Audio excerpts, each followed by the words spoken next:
tôi lại có chịu khó rồi. tôi lại có.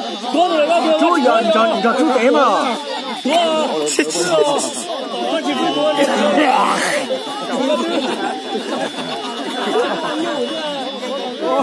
Quên gì đâu, bị đâu. Cái đầu đó tôi chưa bao giờ Cái mà cái đầu thế này có như tuổi cho nên gì nó mà gió nó nhỏ. Có là mù sao? Có cái là mù. Cái chân này sao? Tan rồi đó.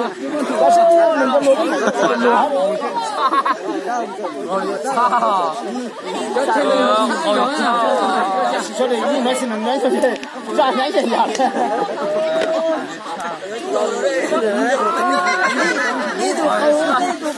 cái gì đâu à neo quay đây chính gió quay thầu à ô chúng vì và chỉ bao để vô có rồi ngốc quay thầu nó mà không biết là chỉ quân tàu trốn tàu lắm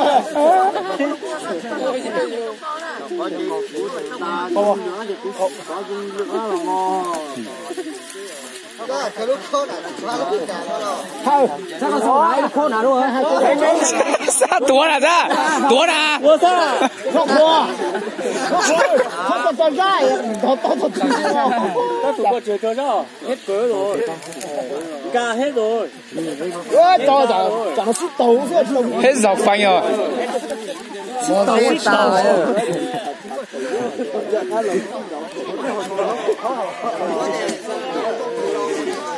nó chỉ to thì to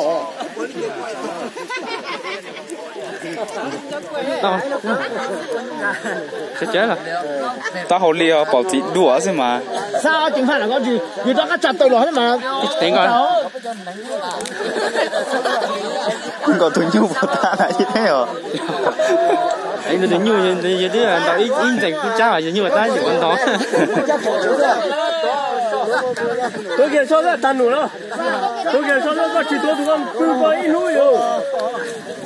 có cha rồi học quan thì tao có 6 tàu này Tôi có là hết tiền. Thế có là tổng tu lý số. Ăn gió múc mè ăn gió.